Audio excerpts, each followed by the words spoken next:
All right, we are live. What's going on, everybody? I'm here joined today by Ben Murray, also known as the SaaS CFO, a veteran in the financial industry, especially in SaaS. We'll tell you guys a little story about how we actually crossed paths back in Q3 of last year.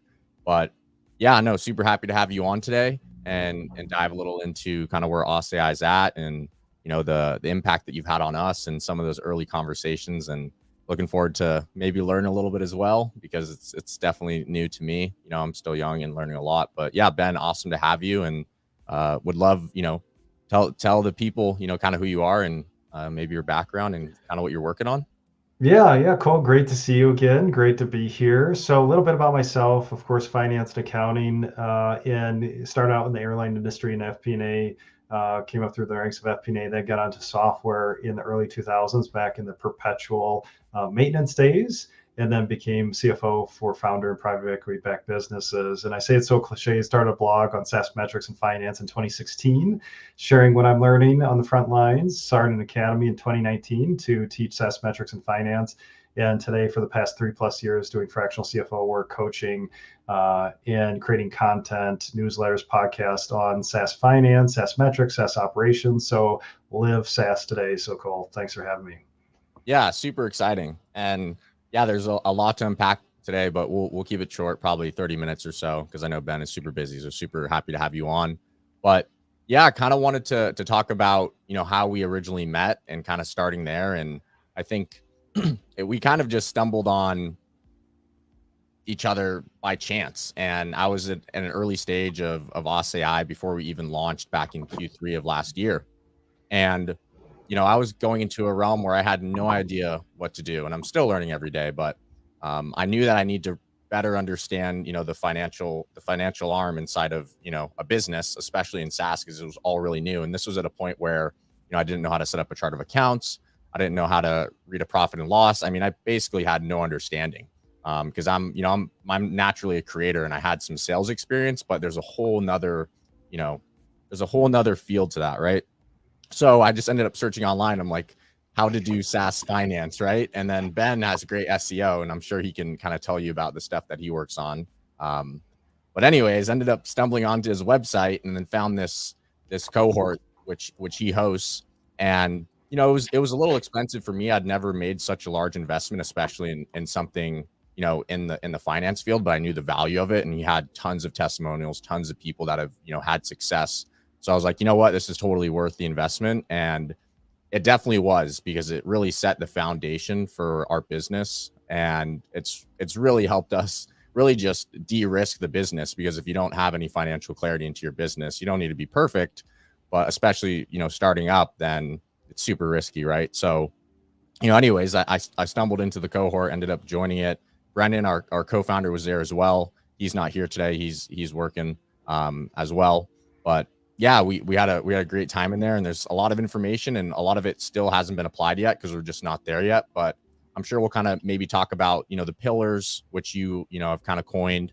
We're kind of more towards the retention stage at this point, kind of diving a little bit deeper into the metrics.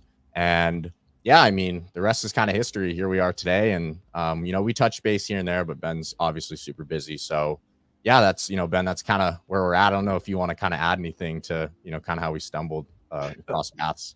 Oh yeah, I love to hear that. I always love lead attribution, even as a CFO, for my content and courses. So yeah, that's great. I mean, Cole, you took my SaaS metrics course early on, before I think pre-revenue, Mhm. which is great, because now I know you're sharing publicly, and I'm sure we'll talk numbers here and MRR, ARR.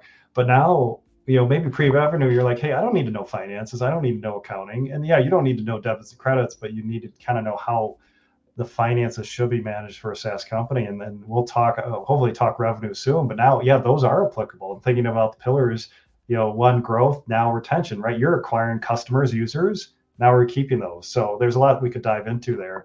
But yeah, you definitely had some foresight there, because now, yeah, things are becoming applicable as you're growing your SaaS company. Yeah, absolutely. And I think the biggest thing for me is that as we kind of went through it was a lot of information, right? And I found myself, I don't know if I was one of the younger people in there, maybe one of one of the younger, and it was all these, really competent people in there that were asking these questions, and I'm like, what does that even mean? It was a little overwhelming because I'm Yeah. like, okay, that's really cool. No, but it was a great experience, and it really opened up my mind to all the things I didn't know. And yeah, I mean, I would love to kind of dive a little bit deeper into maybe some of the numbers, and if you have any questions about kind of where we're at, and Yeah. then yeah, kind of just go from there. Yeah, definitely. Let's talk numbers because I know you're sharing a lot publicly, and I think that's very helpful for other founders or folks who are just at that pre-revenue or starting out. So yeah, let's dive into it. Yeah, so we launched about four almost 5 months ago, and we're sitting around probably just below 50K MRR, so around 600K ARR. I was actually diving a little bit deeper into the metrics right before this so I could have something kind of more substantial to look at. And, I'm always kind of diving into the metrics. And I was talking with our head of growth, Brennan, just a little bit ago. And, what we're kind of finding is, we're really focused on getting customer feedback and finding out why people aren't using the product, as well as looking at who's kind of coming in through the funnel and what are those steps that they're taking through the funnel, but especially after they subscribe, right? Like, what are those core things that people are doing to actually find success? And then, we're really diving into that because we want to really focus on the customer success side. Like, what are the steps we need to give our users to obviously stay subscribed, but, get value out of the product? But also what type of people are kind of coming through. So I know the last time we chatted, Ben, we had a conversation, and it was like, well, kind of who's the ICP, right? So we started diving a little bit deeper into that. And what's really interesting is that, we found out that an older demographic is actually using our product and staying longer. And kind of, there's many different segments of people that give value out of it. You have the younger person who really understands technology. What we're kind of finding is that a lot of people that have actually like a job and they're working full time, they also want to have a side hustle. They want to build a brand, they want to have a side hustle. They want to kind of build something up on the side. And that's actually kind of what we're finding out that a lot of people are doing, kind of in the 35 to 50 range. Mm-hmm. But we've also found that due to our lack of understanding leading up to now, that churn is a little bit higher than we'd want, because we're still, obviously if you're kind of shooting from the hip and you're not really speaking to, your core avatar, your core ICP, naturally you're going to have higher churn because you can't solve everyone's problem, especially at this stage, right? So that's kind of, where we're at. And I would say in terms of, growth, we're up 50% this month. So we've had a really big month. And part of the reason to that, I'll probably introduce you to him later. So we recently brought on a technical product manager. His name's Frank, and he's also kind of acting as a strategic advisor. And, we had this free forever plan, which I know you gave us some really good insights early on pricing, which we appreciate that. Those are still getting applied. Just simplify the pricing. Don't make it too crazy. Don't lock features before you actually understand what's valuable, right? So that still applies now. But we had this free forever plan, Ben, and it was free forever, right? And it's not profitable because it's free forever. So what we ended up doing was we're like, okay, we'll still give customers credits. We'll give it 3 for 30 days, but it'll be $5 a month after that. So that's actually really helped us kind of have a buffer so that we can have a little more revenue, so that we can, reinvest in the team and, start to kind of pay out the team, but also continue to, support all the operating expenses. Because as you know, early stage SaaS for us, like our biggest expense is R&D, and we're not, we are a little bit profitable, but as expected, we're not crazy profitable because a lot of it's just getting reinvested. So that's kind of where we're at. That's great. Yeah, and a lot of things to talk about there. One, growth, right? Yeah, you're getting new customers, and then usually early stage, right? You just have one product line, so no expansion potential yet. But that's where the product roadmap comes into play. And now you're, especially your application can have a wide variety. It sounds like of ICPs and users, different backgrounds, different industries, maybe. And that's where you talked about retention, which is pillar 2 of my SaaS metrics framework. Thinking about customer user retention, gross dollar retention, net dollar retention. Starting with that, calculating it, but then trying to segment that, especially for you, there's gold in that data, finding who is staying with you the longest, who is churning out fast, and why is that? Is it a product issue or just an ICP fit issue, an ICP ideal customer profile? So especially with those applications where it could be a diverse user base, yeah, that's where segmentation of your revenue, of your retention, very important. So you can evolve the product and see what's working, not working. Sure. No, that totally makes sense. And, where we currently stand, which I'd love to hear your opinions on this, is we think it's a little bit of both. We understand that the product's, kind of still like in an MVP stage. And one of my big focuses over the last month was really having conversations with customers and understanding kind of what they would want, right? So questions like, if there was one feature that was here that would cause you to resubscribe, what would it be? Or did you find, what was like one thing that you found really challenging? So kind of asking those questions. And we've definitely found that there's features that we're currently in development right now that are going to deliver on those problems. But yeah, we definitely think as well, having more discipline in kind of who we're speaking to is most likely going to help that as well. So that's kind of where we're at. I mean, in terms of, I have a question kind of for you. Mhm. When you look at like kind of where we're at in the retention stage, right? Um, what's typically the advice you'd give to an early stage startup like us that's starting to really focus on retention? What are those key points? Yeah, I think like mentioned before, just segmentation, right? You can start with aggregate revenue retention. So of course, retention, you can do it on aggregate revenue. Then you can segment that to get down to your ICP. And that's where you really find and solve for any retention issues, or who is really your ICP? Who is this really landing with, resonating with? And then of course there's cohort retention, where I acquire 50 users this month and how many do I keep every month thereafter, and how much revenue do I keep? So we have cohort and revenue, then aggregate revenue retention, and that's where, yeah, with it, it depends. Some customers, hey, I'm going after enterprise customers, and it's just financial institutions or banks.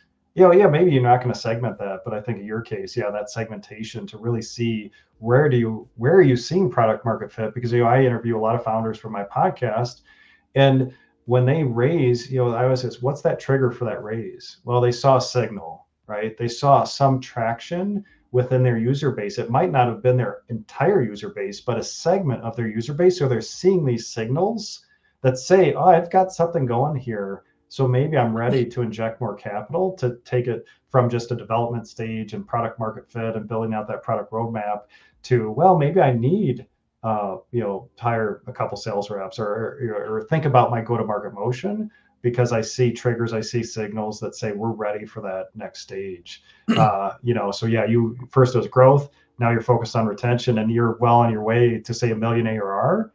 Where now it's like, hey, we have to start maybe thinking about finance, thinking about our SaaS P&L, thinking about gross profit, our OpEx profile, where are we investing in that business? And yeah, now all that finance stuff will come into play, because yeah, you're growing fast, you're going to hit 1 million plus, beyond, and then there's got to be a little bit more, data approach to the process. Yeah, no, I mean, thank you so much for sharing all that. And one thing that kind of comes to mind as you talk about that, Ben, is recently I had a conversation with a customer who's also an affiliate, and he actually was able to take a TikTok account. And I know you understand kind of our product of how you Mhm. create short form videos, things like that. And he was able to create a brand new TikTok account, brand it, and he has his own process of exactly what he does.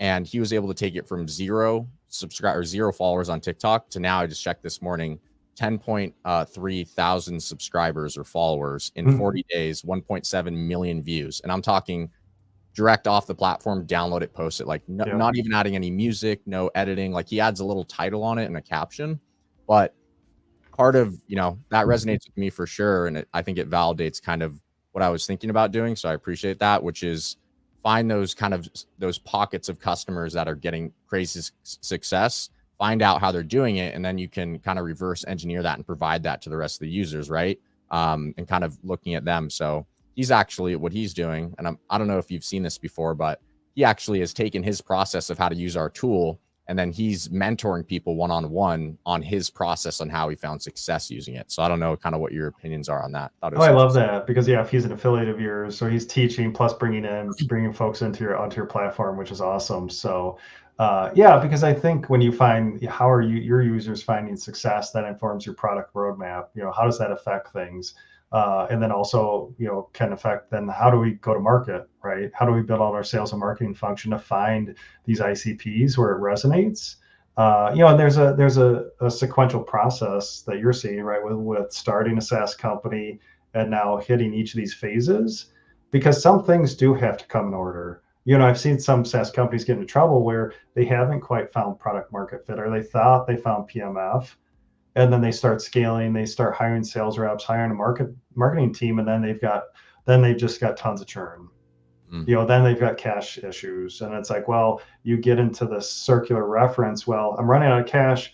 I need to keep investing in sales because I need more ARR, MR coming in, but I don't have product market fit. And I call that kind of the SaaS valley of death, where we don't have product market fit. We scaled up our sales and marketing motion too soon. And now both are burning cash. We still have to invest in our product to find PMF. We are investing in sales and marketing because we need to bring in more sales to fund cash flow, and it's a very difficult position. So, I think, I don't know if you find that, but yeah, there is an order to scaling your SaaS. Yeah, no, that's actually really good advice, and thank you, because we're kind of where we're at. To give you more clarity, is that currently we're in the process, like this is what Brennan's working on specifically right now, which is more discipline around the funnel and really diving into those metrics of how are customers going through the funnel, what type of customers are getting there, and who's staying, and why, right? We're really diving into that. And then I'm kind of in the process of bringing on, like a social media manager and a video editor, so we can kind of start to scale just our content. We're not, bringing in some executive marketing director, right? It's kind of like, how do we kind of fill these gaps so we can, provide more content, but not like over leverage ourselves and bring on someone who's, super expensive. But that's been I would say candidly, the most difficult thing for me is really balancing the talent that we're bringing in with the growth that we have, and being, disciplined to, being really disciplined to understanding that we cannot rely on just acquisition without proper strategy, right? Because otherwise, if you start onboarding more expenses into the business and then you don't have a somewhat predictable acquisition model, then that could lead to kind of what you're saying. So that's really resonates with me, and it's definitely worth a lot of thought. Yeah. Yeah, that's where just some basic forecasting comes in play. I have some sophisticated forecast models that people can access for free through my blog. But just some basic forecasting, like you said. All right, our MRR is 50K. It's growing at this rate. We've got these resources, employees, contractors, other non-wage spend. Just a basic forecast, just so you can be a little bit proactive. Or maybe, boy, it's like I didn't realize, in 3 months that actually I'm going to go negative cash flow, or whatever it might be. It doesn't have to be sophisticated, but just a basic spreadsheet of MRR coming in, your existing expense base and what you're going to add to that, just so you're not caught, you're not surprised 6 months from now when, whoa, I got way ahead on my expenses, and now I'm in a little bit in trouble. Because I always say the luxury of time is so nice. When you have that luxury of time, you've got that cash runway. It just gives you time to solve problems, troubleshoot, instead of immediate fire drills where we're going to be out of cash in 2 months.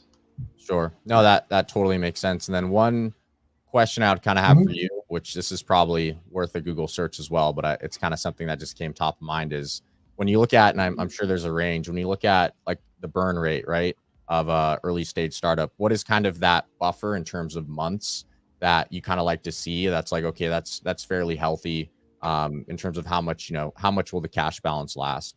Yeah, great question, because I think it depends on your funding sources. Are you using, your bootstrapped, your own capital? Are you raising equity? Do you raise, or using some debt? Because that has a big impact. Because, again, I interview tons of founders for my podcast, and it generally takes, they say, plan at least 6 months for a raise.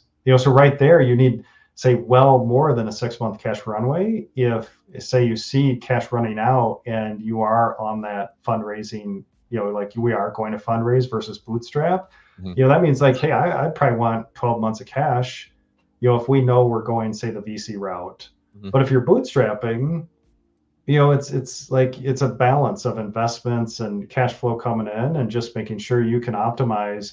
So if you see your cash running out, and say in 12, 18 months, well, I know I've got to keep expenses flat at some point. We've got to get revenue up to this level to at least get to a break even.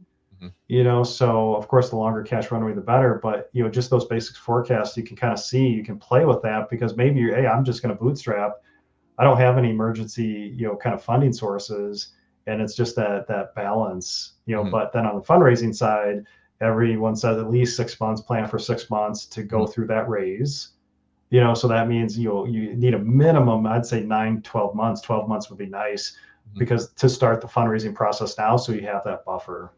Sure. Yeah, no, that's really great. And yeah, I mean, maybe we can kind of pivot into that part of the conversation here since we're kind of, coming up on the 30-minute mark. I think it's a good time. Yeah, talking a little bit more about fundraising, maybe the fundraising environment, and especially, I know originally we chatted about bootstrapping, right? But as we've kind of gotten here, what we've realized is that there's, especially in the tech space, it's all about speed, right?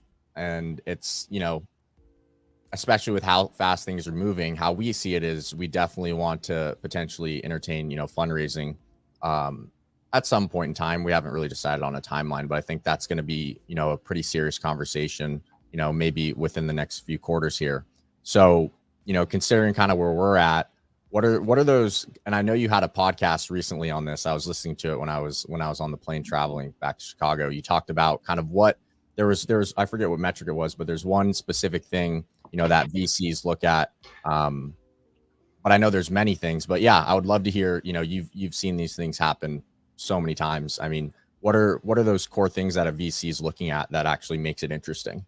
Yeah, I think Saster and Jason Lumpkin had a great post on this of just what it means to be fundable. And I think at your stage, I think they were recommending 200% growth to be fundable at that seed stage, which is really important to understand. And growth is very subjective, kind of in the eye of the beholder, because growth just depends on a lot of benchmarks out there, so it's not as objective. But early stage seed round, that's really important. Is like, yeah, you need high growth to be sexy and to be investable, where you have to be careful where maybe what if you have a product where we're kind of slow growth, we're growing 10%, 20% annually, and you're running out of cash. It's like, oh, I'm going to go the VC route. I'm just going to raise some money.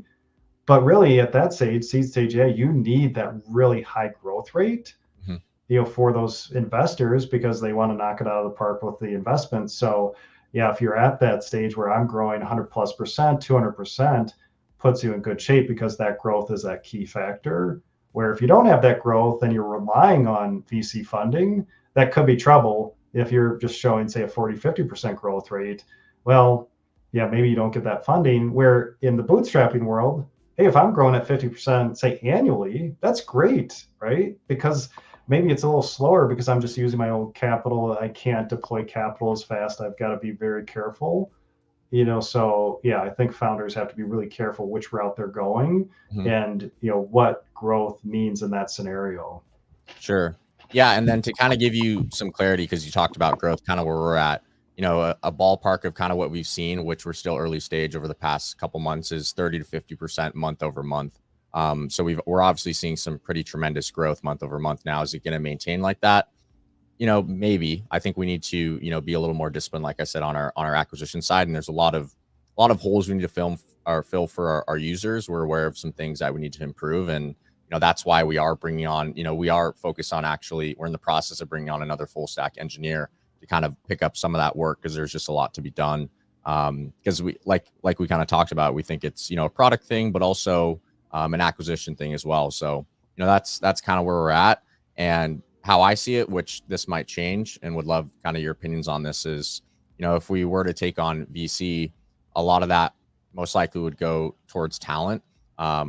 Because on the acquisition side, obviously, maybe some of it would go towards acquisition, but until we actually really identify who we speaking to, which we're in the process of, it wouldn't really make sense to spend money there, right? So that's kind of where we're at. Would love to kind of hear your opinions. Yeah, I think, yeah, I mean, growth rate's going to be very important for that raise. And also right now, just like, not getting too far ahead with your expenses, so you do have that luxury of time, so you can figure things out. So, yeah, I think, yeah, that all makes sense, but it's, you just don't want to get over leveraged where now, yeah, you've got to raise or find some funding source, and that's that, obviously difficult position. So, yeah, because right, still early stage, right? The growth number will be important, but also, still that story, and what comes up a lot is founder investor fit. Finding those quality investors who understand your space, not just a general tech SaaS investor. Mm. who believes in your vision, understands the market that you're after, where you don't necessarily have to educate them about the market. So that comes up all the time when I talk to founders about fundraising, is that founder investor fit. Mm. Yeah, that's great. And then do you have any horror stories of people who bring in investment that don't have that founder investor fit? I'm sure. I think then it's you could have some of that, and Sastra had a great post again about just kind of like, are your VCs not paying attention to you now? Like, have they given Mm, up on your business? Which they say, hey, if it's a quality investment, they're always trying to help. mm, So yeah, I mean, they should be helping you, but also then it's up to you. It's about execution. Make sure you're aligned. You have the same goals. That comes up a lot with your investor. Or do you have common goals? Maybe for you, it's like, hey, I want to find a good lead source. Maybe for your investors, it's still, Cole, I need you to grow at 200%. So making sure you're aligned, with your board and investors on what success means. But then, yeah, it's up to you on execution and deploying that capital wisely and how to deploy it, and then just keeping your investors and board updated. yeah. Awesome. Yeah, that makes a lot of sense. And my thing has always been, if I was an investor, right, wanted to invest in OSSA.AI, obviously you want to de-risk their investment, right? Nothing's ever guaranteed, right? But that's kind of where I stand, is like, until we're in a spot where we can at least give enough metrics for them to feel confident, um, we probably wouldn't make that ask, right? So until we really can understand, our ICP or multiple profiles, until, we have a little more clarity into some of these metrics, which, we've made a lot of progress in, our financial discipline for sure, but we can definitely do a little better. So I think, we're kind of getting there, but that's always been a big thing for me, is like, if we took on funding now, it wouldn't be a good time, and I wouldn't really ask for that from an investor, because they have to be really confident, right? I think that's super important. Because obviously, if somebody's investing in you, they want to make a return at the end of the Yeah. day, right? So the more that we can guarantee a return, that's kind of, where we'd kind of start to have that conversation, I think. Yeah, definitely. I mean, you need to know how you're going to deploy that capital. And I've talked to founders where it's like, hey, I want to raise some debt or something like that. It's like, well, how are you going to use it? And if you can't answer that, maybe it's too early. And still at your stage, it'll still be a lot about the story. But yeah, if you can't answer who is your ICP or who is it resonating with, then yeah, you still need to do some more homework. Yeah, yeah, absolutely. But I know we're coming up on Mhm. the 30-minute mark. We want to keep this short. Is there anything that you want to chat about in terms of what you're working on, where people can, find some more of your stuff, things like that? Oh yeah, definitely. I have a lot of resources for founders, for finance, for accounting at my blog at the SaaSCFO.com. Also have an academy at the SaaSacademy.com. So tons of content to help, hold webinars. Just had one on sales compensation design yesterday. Then today talked about finance sales process. So always trying to pay it forward to educate the SaaS community. So yeah, check out those sites, sign up for my newsletter, because there's always events, training templates, going on. And then July 9th, have a live SaaS metrics course starting, which I know you were part of it previously, a live cohort. And those are always a lot of fun, getting those groups together. So yeah, a lot of resources to help the SaaS community. Yeah, awesome. Well, yeah, thank you so much, Ben, for your valuable time. It's been great. Thank you so much for everything you've done for us, and you taking time to hop on here. And I'm sure there's going to be someone that goes and checks out your stuff from here. So couldn't recommend anyone better, for sure. So really appreciate this, and looking forward to catching up with you in the coming quarters, and kind of giving you another update as we kind of move along. Yeah, thanks for having me, Cole. And yeah, definitely love to stay in touch, because it's fun watching your MRR grow. Absolutely. All right, Ben.